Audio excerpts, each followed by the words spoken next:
girl Keith. I'm back with another video, and today let's talk about Smackdown, which went on last night. First off, opening up the show, we have the Women's War Games team, which I was really happy that Charlotte Flair decided, like, okay, me and Rhea got too much history for us to ignore totally. So we're not friends. We were never friends. I don't like you. Keeping that makes it just so much better. Like, it shows like growth. And although Charlotte has grown to trust Alexa Bliss, she's not trusting everybody. She's not gonna go full force into being that trustworthy baby face, because she really is she is the type of character that whatever character it is called for, she's gonna be that character. And currently they call for a face, so she's a face.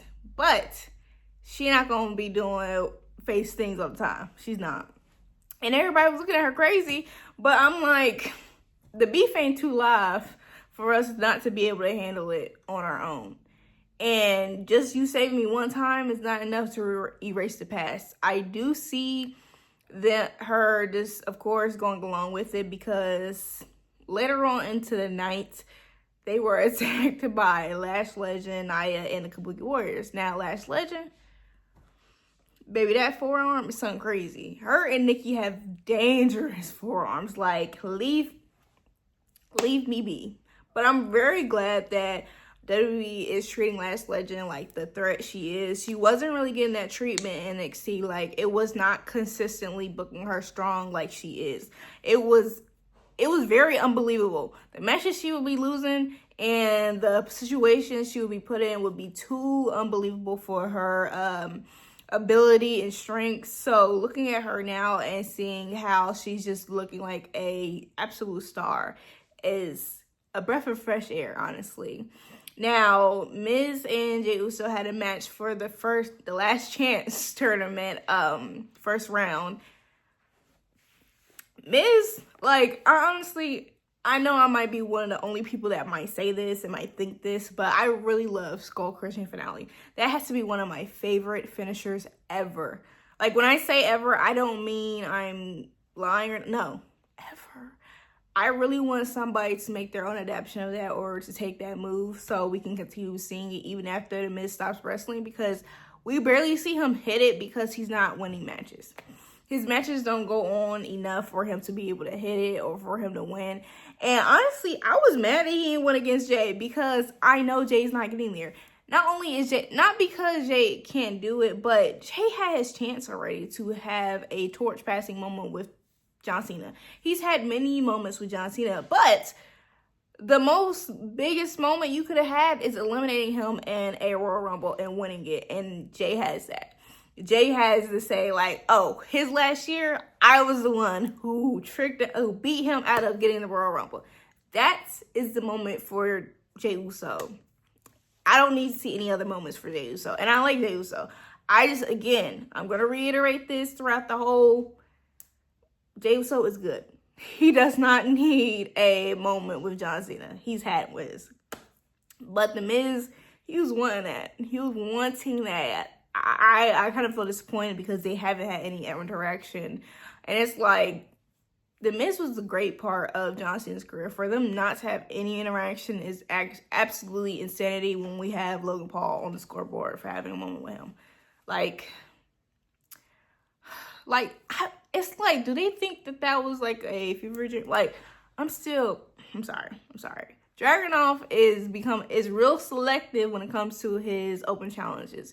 He don't take no disrespect. So that is why Tommaso Ciampa is not getting any, he's not getting any matches with him. Now, the match last night was against Axiom, which of course was a great match, but Dragunov was able to get one over on him and retain his title. But after that match, Ciampa, he's not taking it. He's not liking getting called a jack. He's not liking all that stuff. So, of course, he went against Dragunov. But I'm thinking he's going to continue trying to jump Dragunov. It's going to end up in him getting a match anyway. Is it not? I mean, he's not really. He's going a long way, but he still might get that title match. Now, with all the times he has not allowed him to have a match with him, my devious side of me wants Dragunov to lose against Tommaso Ciampa. I do. I'm sorry. I do, because it just, why not? Like, mix it up. Be unpredictable. Sami Zayn, out of being out of action for a while, is now medically cleared. So he decided to call out Solo Sikoa in the MFTs, which they came out. So, like, okay, bro, we can do it anytime, but you're not medically cleared. For him to be like, nah, I'm medically cleared, and he has a whole team of guys with him. He has Shinsuke Nakamura, Rey Fenix, and jeez. And I'm like, I am over here like thinking, why does this team look like a better War Games team than the team we actually got? And that's no shade. It's really just because in the Motor City, it's Shinsuke and Sami. But it's just because of the fact that this is a real life beef. And I don't know, the teams are just so willing to work with one another no matter what. That is what I like. I like it when the teams understand and there's no egos. There's not going to be no egos in the matchup between these two teams at all. That's what I like. Now, of course, we got a good War Games team, don't get me wrong, but it's like you pull them together so last minute. And with this is not last minute. That's what I mean. Like, this is not last minute, but the War Games teams, child, we'll get into that. Now, a return of Zack Ryder, Matt Cardona, but Zack Ryder. I don't know how long this is going to be, but Zack Ryder does have merch, and he did lose to LA Knight, so I'm thinking that this will not be a one-off appearance, that he's actually probably back, because how you going to lose on your return and then not get another chance to have another match? You're just at that point, you might just be jobbing, and I don't know if they're going to sell merch for you. But again, he is at TNA, but I don't know. He had TNA as Matt Cardona, but then at WWE, he's Zack Ryder. So, I don't know. Man. If you were going to take him back, let me chill. Because great pride in what he's done on the indie scene. Now, again, these guys are a little too over the age limit to ride this ride. Again, like, I'm so sorry, but Carmella Hayes had an amazing promo. Like, the whole thing was from that with the Final Chance match. Like, Carmella Hayes had an amazing promo. Like, literally, it was so amazing. Like, this was the promo you would give somebody if they're winning. Like, literally, I'm sorry. I'm so excited for that, and I really need him to win. I want him to win, go all the way through, or to get eliminated next week. And next week is sink or swim because he's going against Bronson Reed. So, if he gets past Bronson Reed, I'm going to be pissed. I'm going to be pissed off if he gets past Bronson Reed just to lose to somebody at the end of it. Like, no, let him go to John Cena and win and actually have a torch passing moment with a guy that it's a torch pass. Because almost everybody but Javon Evans is either 40-something or pushing 40. And I have no problem with, like, ages. I'm not ageist at all. Like, I really believe, and I'm very happy the fact that now with how science and medicine is, wrestlers are able to do more and they're able to have a longer career and they're able to take care of their bodies more. I hope, like, literally my favorite wrestler, 40s. And Roman, I don't care. He can go as long as he wants. As long as he's healthy, as long as he's going good in the ring. I don't care how long he goes. But in a last chance for the GOAT, for the last chance for him to ever wrestle, and he's a GOAT, but ever, like, the whole retirement tour, he's been going against people that are around his age, been in the same era as him, for him not to really go down and really go touch the younger generation, except DOMINIK Mysterio, which was Monday, for him to just go from DOMINIK Mysterio to somebody else from his generation, or like 38 or 37, it don't hit because you're not really passing a torch, you're passing a baton that's gonna get passed over to somebody real quick, like, respectfully. Because I want wrestlers to wrestle as long as they can, and age means nothing to me. It means nothing to me. But John Cena is all about making opportunities for the next generation, making opportunities for the present plus future. So for him to not have any real interactions with people from the newer wrestlers like Carmella Hayes, like DOMINIK Mysterio, like Javon Evans, like those stars, like Braun Breaker, stuff like that, for him not to really have any interaction, but the guys that are in the tournament are Javon Evans and Carmella Hayes. And for them to have Javon's going against Gunther and Carmella Hayes is going against Bronson Reed. So, again, it's slim for people to actually get opportunities that don't get opportunities. So that's why I'm going so hard for Carmella Hayes. Like, that's the logic, because I didn't even know Bronson Reed was 37. No, I think he's 37 and Gunther's 38. So again, it's flip-flop. So again, it's not because I'm a hater. It's not because I'm a hater. It's just, I just like logic. It has to be logical.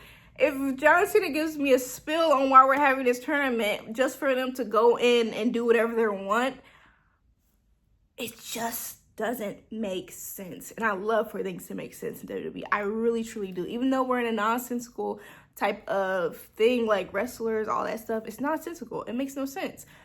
But when you're able to make sense, I want them to make sense. I want the booking to make sense. I want what you say to be what you do. That's all. That's it. That's all. Jay Cargill done did a lot to B-Fab. B-Fab did not have a great night at all. But it was an opportunity nonetheless. It was an opportunity not only for B-Fab, but for Michin, because Michin is going to try to get her look back for her friend and just for the respect. I, again, don't understand this because they were cool. But it's an opportunity nonetheless. It's an opportunity not only than that. They don't have to rush with giving Jay an opponent that is already in the main card. So I'm here for it. I'm always going to be here for it because Michin needs that. I really think Michin and B-Fab need the opportunity to be showcased whenever they can be. But again, did not go good for B-Fab at all. At all. And the crowd, shame on you, crowd, because you weren't helping her at all. Now, for the main event was a title match against Cody Rhodes had a title match with Bronson Reed. Braun Breaker interfered in the match because it wasn't going good for Bronson Reed. Then, like, all heck broke loose. Because then Logan Paul came out, then Jey Uso came out, and I'm seeing everybody. We didn't see CM Punk because CM Punk handled business. He was at the Zootopia premiere. And then, guess who comes out? Drew McIntyre. He's not done. Drew McIntyre is not done. Suspension means nothing because the contract was signed. Anybody from any brand for the War Games team. Again, very interesting. I don't know. I haven't made a decision on how I feel about Drew McIntyre being in this group. But one thing I will say, Jimmy Uso was there and he's now on the War Games team for the men. But when Jimmy Uso announced that he would be there for Cody Rhodes that night and be on his side, be on the War Games team, Jey Uso was not feeling it. And that is the look you do not give to your twin brother. That's the look you give to your enemy. That's the look you give to somebody that just keeps talking and they need to stop. So, Jimmy, please have your guard up because your brother don't like you right now. Your brother really has his own agenda and it seems like you're going against that agenda. I think Jey Uso needs to keep his wits about him because if he do something crazy to Jimmy, I'll be pissed. I'll be pissed because we're going to be dealing with that instead of going for gold. We want gold, okay? We want gold. We don't want to be doing all this. Like, you had your chance, Jay, and you effed it up, and that's on you. So, let Jimmy do whatever he want to do. Leave Jimmy be. Do not turn on your brother, please, because we're going to go through. Like, I'll be mad because Jimmy don't deserve that. But y'all let me know how y'all felt about Smackdown. Thanks for watching. Please like, comment, share, and subscribe. And I'll see you guys next time. Bye.